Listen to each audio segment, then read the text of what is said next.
Hey guys, how is it going? Mario here. In today's video, I'll analyze Chelsea's draw against Johor Darul Ta'zim, or JDT in short. The game finished 3 for Chelsea, 3 for JDT, and uh, how can I say? It was a very interesting game.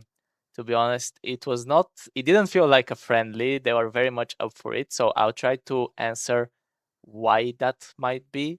We'll also take a look at which players impressed and also which players did not impress yesterday. We'll see what formation Xabi Alonso decided to use again.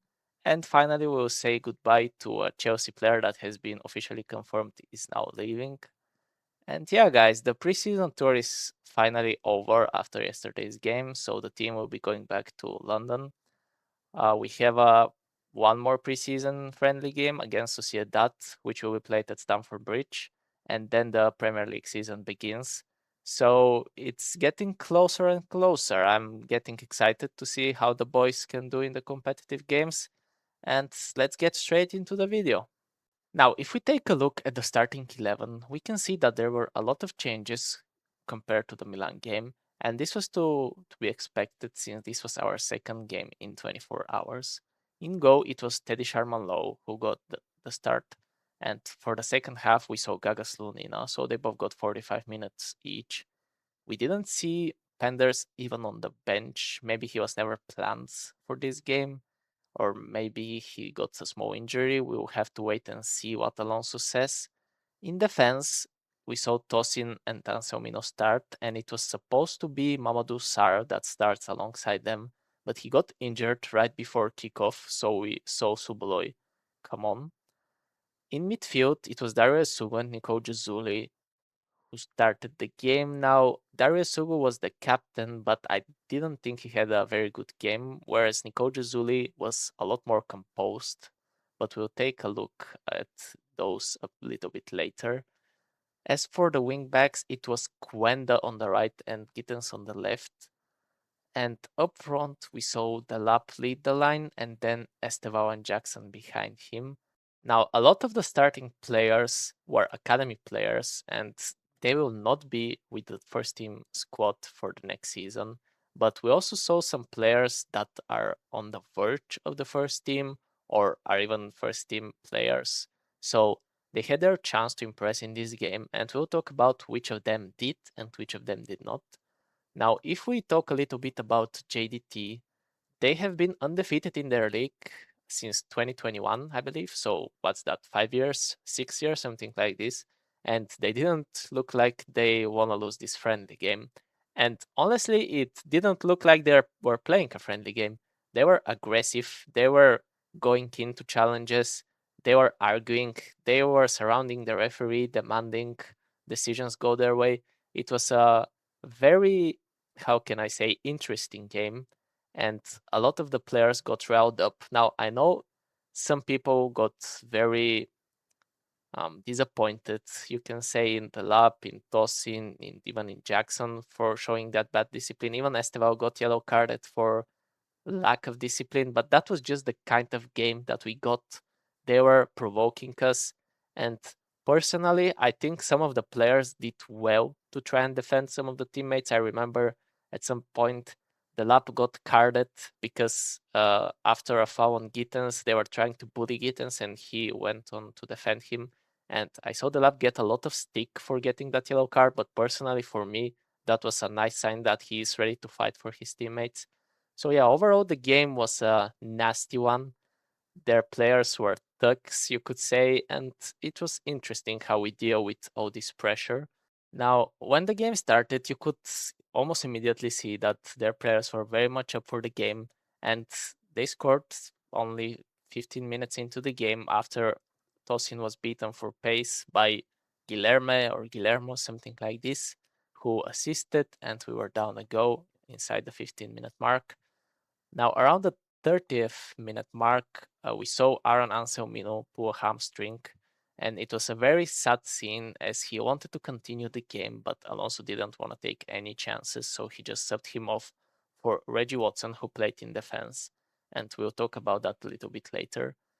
But yeah, it was a very sad scene as Anselmino looked teared up as he was leaving the pitch, but hopefully this was a precaution substitute and everything will be okay with the young player.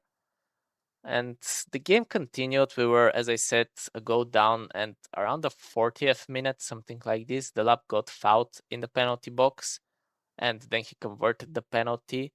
But overall, the whole mood of the game, it was a hasty one. People were arguing. As I said, the lab got booked. Tosin was arguing with their players while we had a corner or something. Players were pushing each other. It was quite a fight, not literally, but a fighting game. And that continued in the second half. As I said, Gaga Slonina came on for it. We saw Esteval got booked into the second half for lack of discipline. And around the 60th minute mark, Gittens was fouled into the penalty box. So Chelsea got a second penalty, which was once again converted by the lap. And after that, we saw a foul for JDT, and it was a little bit lucky how the shot ended up in goal. I think it hit the lap on the way in, and it bounced. Basically, didn't give Slonina a chance, which was a shame because he had one big save before that. But yeah, after that, around the 86th minute, something like this, we conceded a third goal. And here I thought, here we go, we are about to lose the game. But uh, right after the goal, Alonso made two changes. We saw Satpaev come on for Jackson and then Mudryk come on for Gittens. And almost immediately, Mudryk provided a cross that ended up into their goal. I believe it was an own goal.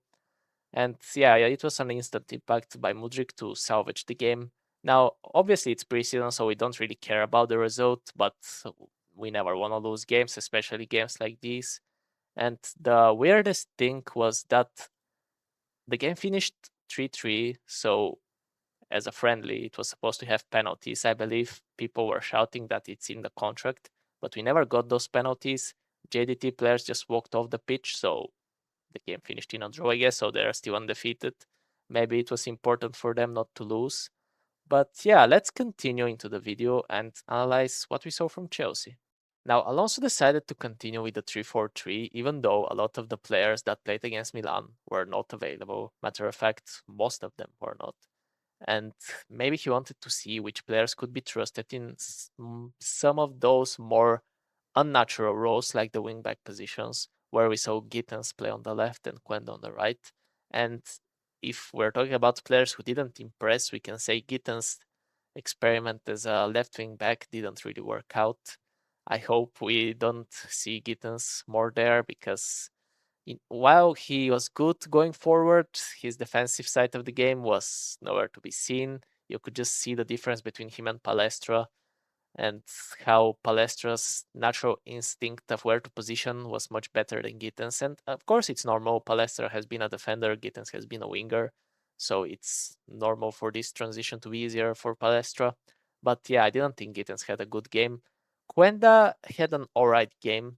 Nothing bad, but nothing good of note. I thought Pedro Neto played much better in that same position against Milan.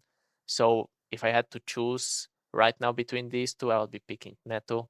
Now, something more worrying is that Sar and Anselmino both got injured in this game. We don't know how long will they be out for. We don't even know if they will be out for some time, but it's worrying sign since they're both central defenders, sorry. And as we know, Levi Cowell was also missing and has been carrying a little knock for some time. So at the moment we have three central defenders out injured, and it's always a worrying sign when a certain position is getting injury after injury. But hopefully they will all be fine, and we'll go in next season with them all fit. Now let's continue and take a look at the players that made an impression this game, be it a good one or a bad one.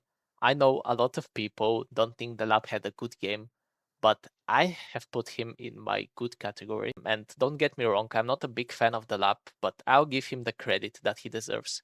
First of all, he scored two penalties, and this guy is void of confidence basically at this point.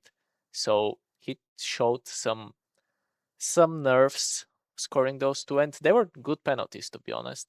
Now, he had some situations that he missed, but I am not gonna hold it against him too much since he gets a lot of stick already. And I would say he was probably our best player if I had to choose one. Now, Tosin and Nsugu, unfortunately, I cannot defend them. Tosin was beaten by a winger from the Malaysian league. Yeah, I don't know what to say about Big Tosin. And Sugo, he made a mistake for our third goal. He basically panicked in possession, and if he's panicking while playing against JDT, well, it's not really a good sign now, is it? So yeah, I thought Tosin and Sugo didn't have good games. Now maybe we look for a loan for Sugo. I'm not quite sure. Maybe we need him, but he's definitely under Lavia when it comes to our midfield options. And if Ansu stays, and if Henderson is gonna play, I think Esugu might be fifth choice at the moment. We'll see how things go. But another positive that we saw was Reggie Watson. He came on, as I said, around the 30th minute, and he played in central defense, which was quite interesting to see. But he looked really composed, and he grew into the game. He didn't let himself get bullied. He was also, when the third goal, the Mudryk cross went into the goal, he was screaming at the defender's face, the one that scored the own goal. So I thought that was quite funny. So yeah, overall I was impressed with Watson. But yeah, let's continue with the video. And the final point that I have is a little bit more of a sad one. Trevoh Chalobah has been confirmed he's going to Como. Now, he's been a Chelsea player for 18 years, I believe now. So I wish all the best to Trev. He'll be playing Champions League. He'll be playing under Cesc Fabregas. And I'm curious how he does. He has always been loyal to our club, even when we've had moments that we've wanted to sell him, loan him, get rid of him. He's won the Club World Cup with us, the Conference League. He also won the Super Cup against Villarreal, I think. And yeah, overall, he's been a nice servant for Chelsea. So I wanted to say a special thank you, Trev. Once a blue, always a blue. And there will be a team in Champions League that I'll be rooting for next season, given the fact that Chelsea are not in it. But yeah, guys, if you managed to get this far, please leave a like for the video. Subscribe if you're new around here. Our next game is against Sociedad in like 5, 6 days, something like this. So I'll be making a preview for that. So once again, thank you so much, guys. I'll be seeing you soon. And remember to keep the blue flag flying high.